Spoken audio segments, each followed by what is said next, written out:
فلسطین کے مسلمانوں کے ساتھ جو حالات آج پیش آ رہے ہیں یہ نئی بات تو نہیں ہے، پچھلے 70 سالوں سے وہ اس ظلم کو برداشت کر رہے ہیں، لیکن اب حد ہو گئی ہے مسلمانوں۔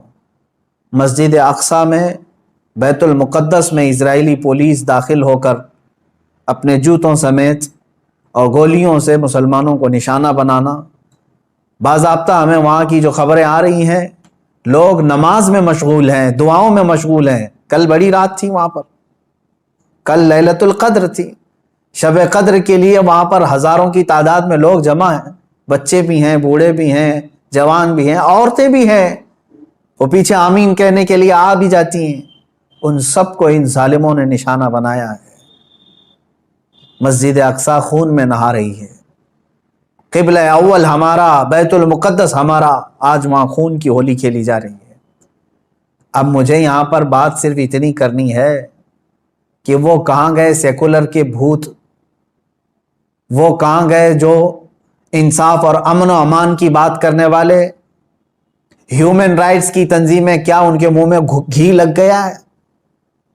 کیا ہے آج ان مسلمانوں کے خلاف جو حالات پیدا کیے جا رہے ہیں اسرائیلیوں کی طرف سے، اس پر کوئی آواز نہیں اٹھاتا؟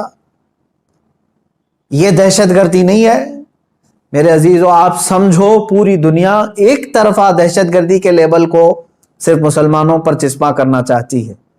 ورلڈ کا سب سے بڑا دہشت گرد ہے یہ اسرائیلی حکومت کے انڈر میں اس طرح کی جو سازشیں ہو رہی ہیں۔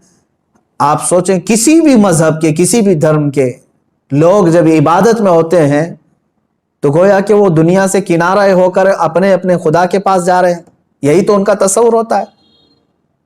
عبادتوں کے وقت کسی کو گولیوں کا نشانہ بنانا اور صفوں کو درہم برہم کرنا اور بچوں پر بھی گن تان لینا اور وہاں کے نوجوانوں کے سر پر جوتیاں رکھ کر کے کھڑے ہو جانا، عورتوں کے دوپٹے کھینچ لینا، یہ ہے ایک چہرہ اسرائیل کا جس کو دنیا بتانا نہیں چاہتی۔ اور وہ سب حد پار کر کے بھی امن کے مسیحا ہیں اور دہشت گرد ہم ہیں۔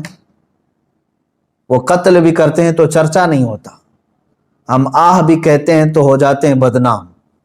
میرے عزیزو، اب یہ وقت قیامت کے قریب کا ہے۔ آپ دیکھو کہ تمہارا مسیحا ہے کون؟ کون تمہارے لیے آواز اٹھانے والا ہے؟ تقریباً 57 ممالک اسلامی نام سے جانے جاتے ہیں، ان میں کا کوئی لیڈر سوائے ترکی یا کچھ لوگوں کے؟ یہ سارے اپنے عیاشیوں میں مصروف ہیں۔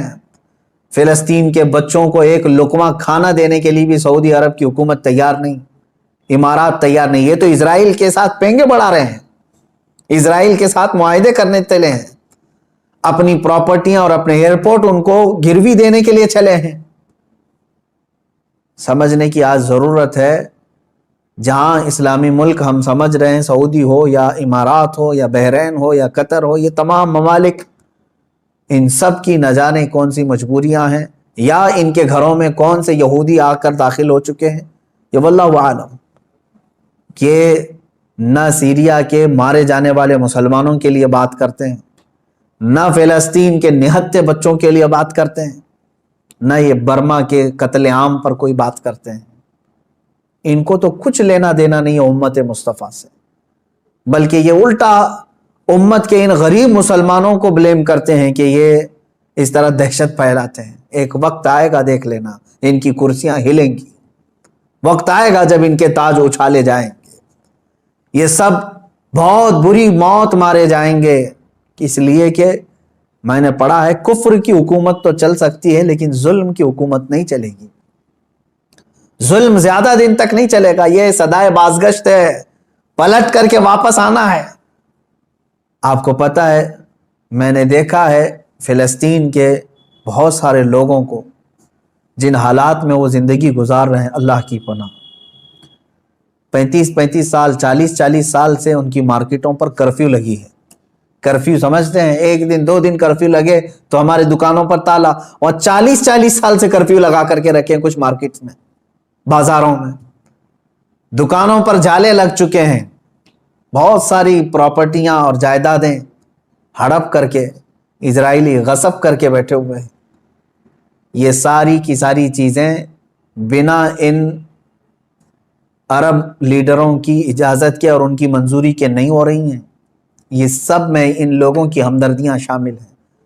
انہوں نے سعودی ہو یا جتنے بھی یہ مسلم کنٹریز ہیں، فلسطین کے بچوں کے خون پر اپنی کرسیاں بچھائے ہوئے ہیں.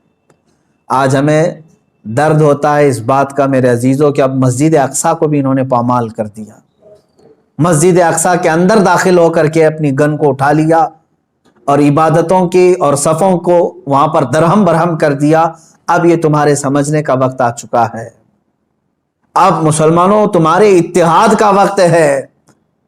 لیکن ہم تو یہاں سے آواز اٹھاتے ہیں، جتنا ہو سکے میں بیدار کرنے کے لیے آواز اٹھاتا ہوں، ورنہ رہ رہ کے 100 زخموں کا خیال آتا ہے. کس زخم پر ہم بات کریں آج؟ اسی لیے وہ حالی کا شعر مجھے یاد آتا ہے. رسول پاک کی طرف مخاطب ہو کر کے حالی نے کہا تھا، اے خاص ہے خاصان رسول وقت دعا ہے، امت پہ تیرے وقت عجب آ کے پڑا ہے.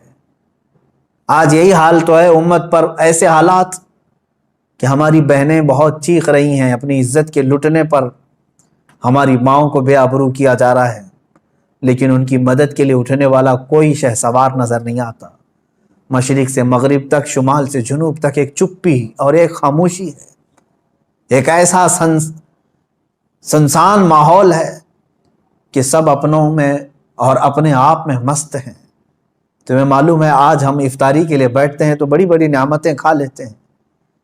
ان بچوں کا کیا ہوتا ہے جن کی افطاری کے وقت ان کے باپ اور ماں کی لاشیں سامنے رکھی رہتی ہیں.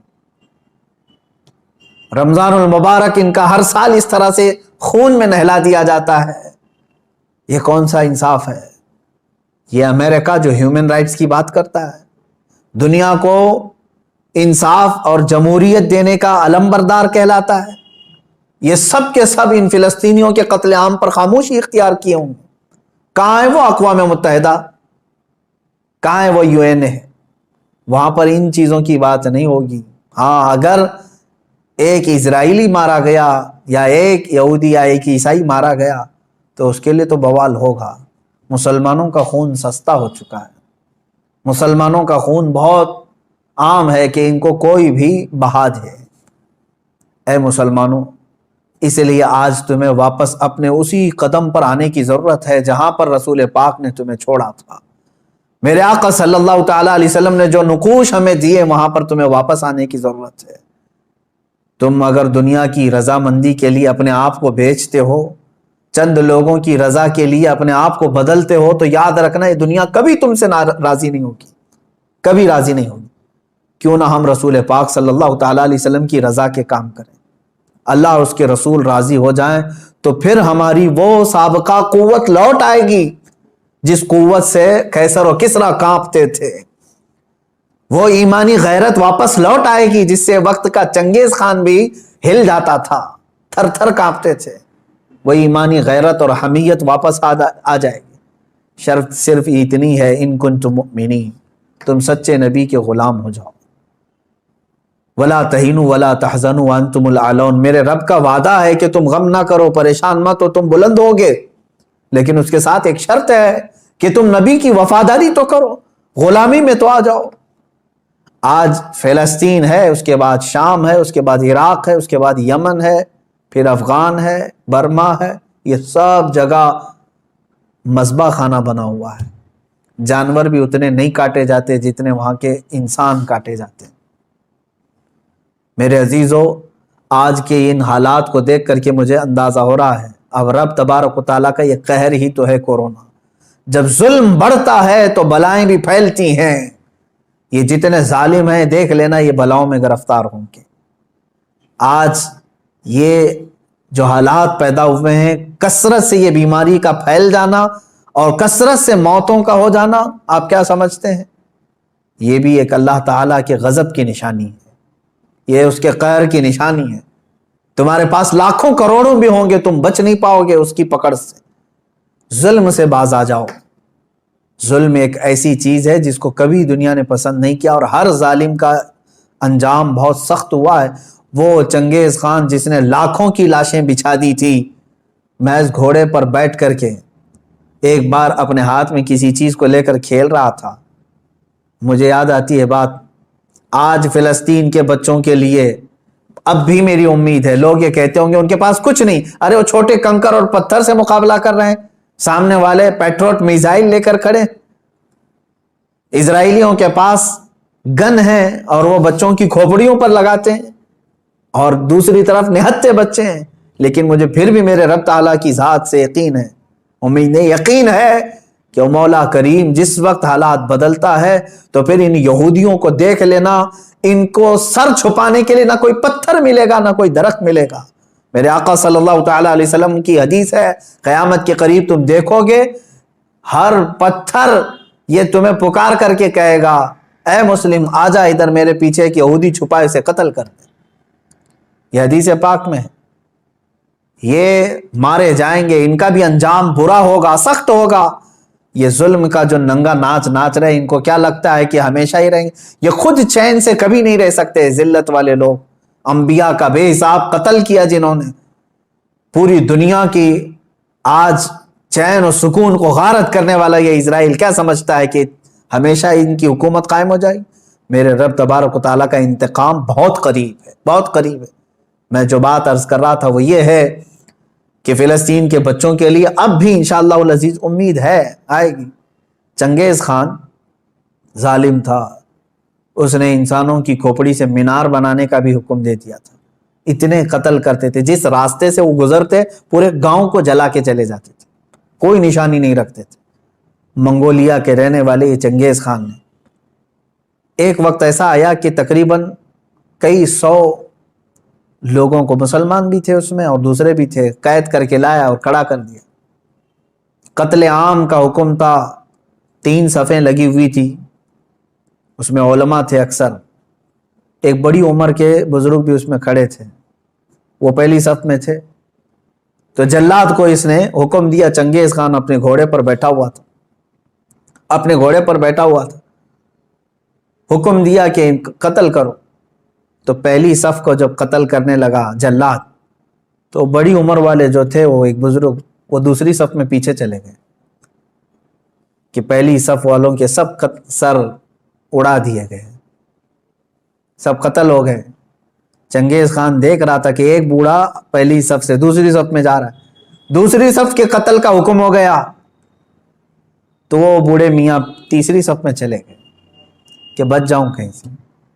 چنگیز یہ چیز دیکھ کر کے ہنس رہا تھا, کہکا مار رہا تھا. دوسری صف کے بھی پورے لوگ قتل ہو گئے. تیسری صف جب بچی تھی, تب چنگیز خان نے اس بوڑھے کو مخاطب کر کے کہا, بڑے میاں یہ آخری ہے, پہلی سے تم دوسری میں آ گئے, دوسری سے تیسری میں آ گئے, میں دیکھ رہا ہوں مسلسل تم کو, اب پیچھے کوئی صف نہیں, آگے میری تلوار ہے, بتاؤ اب کہاں جاؤ گے, اب کون بچائے گا؟ اس بزرگ نے کہا, میرے رب کی ذات سے اب بھی مجھے امید ہے, میرے اللہ سے مجھے اب بھی امید ہے, وہ اگر چاہے تو اب بھی مجھے بچائے گا. کہا کہ اب کوئی صورت ہی نہیں ہے تمہارے بچنے کی. قتل عام کا حکم تھا, تیسری صف کے لوگوں کو قتل کرنے کا آرڈر دیا ہی تھا. اچانک وہ کوئی چیز لے کر کے اپنے ہاتھ میں کھیل رہا تھا چنگیز خان, اس کے ہاتھ سے وہ گر گئی. وہ چیز جیسی گری, وہ جھک کر کے اٹھانے گیا تو گھوڑا ڈر گیا, اس کا ڈر کر کے بدک گیا اور ایسا دوڑا کہ چنگیز کے پیر جو ہے اس کے زین میں پھنسے رہ گئے اور سر نیچے لٹکا رہ گیا, اور گھوڑا اتنا سرپٹ دوڑتا گیا کہ اس کا سر جو ہے پتھروں سے ٹکراتا چلا گیا. اتنا ٹکرایا, لوگ پکڑنے کی کوشش کرتے رہے, گھوڑا کسی کے ہاتھ میں نہیں آیا. وہ بہت اعلیٰ نسل کا گھوڑا تھا جو چنگیز استعمال کرتا تھا. وہ گھوڑا بھاگتا رہا, یہاں تک کہ بہت دیر کے بعد جب چنگیز خان کے گھوڑے کو قابو میں کیا گیا, اس کا سر جو ہے کئی پتھروں سے ٹکرا چکا تھا, اور اس کے بعد اس کی موت آ چکی تھی, موت آ گئی. اس بابا نے کہا تھا, اب بھی اگر اللہ چاہے تو مجھے بچا لے گا. ظالم اگر سر پر بھی کھڑا ہے, گردن پر تلوار بھی ہے, اگر رب تبارک و تعالیٰ چاہے تو ظالم کو اسی وقت اس کے انجام تک پہنچاتے. آج بھی اسرائیل نے اگر حد کر دیا, بچوں کے خون, عورتوں کے خون کو مسجد اقصی میں بہا دیا, تو یاد رکھنا رب تبارک و تعالیٰ دیکھ رہا ہے. وَمَا اللَّهُ بِغَافِلٍ عَمَّا يَعْمَلُ الظَّالِمُونَ, اللہ ہرگز ظالموں کے کام سے غافل نہیں. انما یؤخرہم لیوم تشخص فیہ الابصار, ہاں وہ تھوڑا مؤخر کرتا ہے اپنی پکڑ کو, لیٹ کرتا ہے, دیر کرتا ہے پکڑ کو. کیوں؟ تاکہ سارے لوگ اس کا انجام دیکھ سکیں, سارے لوگ اس کا انجام دیکھ سکیں. وہ تھوڑا سا ڈیلے کر کے بعد میں پکڑ کرتا ہے, اور جو ڈھیل ہوتی ہے اس کو کوئی یہ نہ سمجھ لے کہ وہ جو کر رہا ہے اچھا کر رہا ہے. لیکن میں تمام مسلمانوں سے کہنا چاہوں گا, اب بعض لوگ تو اپنی تسبیح اپنے مسلح پر تو آئی گئے ہیں کہ چلو فلسطین کے بچوں کے لیے دعا کرنا ہے. ظاہر سی بات ہے, اب دعا کے علاوہ بہت سارے لوگوں کے پاس بچا کیا ہے. آج یہی حالات ہیں ہمارے. لیکن ساتھ میں نوجوانوں سے کہنا چاہوں گا, اٹھو وہ گر نہ حشر نہ ہوگا پھر کبھی, دوڑو کے زمانہ چال اپنی چل گیا. جو چنگاری وہاں پر, جو آگ وہاں پر لگی ہے, اس کی چنگاریاں تمہارے گھر میں آنے پر دیر نہیں لگے گی. یاد رکھنا, پڑوس کے گھر میں اگر آگ لگی ہے تو چادر تان کر کے سو جانا یہ بیوقوفی ہے کہ اس گھر کی آگ کی چنگاریاں تمہارے گھر کو بھی جلا کر خاک کر سکتی ہیں. یہ تمہیں جگانے کے لیے, بیدار کرنے کے لیے ہے. جہاں جہاں تم ظلم کی یہ تمام داستانیں سن رہے ہو, وہ چنگاریاں تمہارے گھر سے بہت قریب ہیں.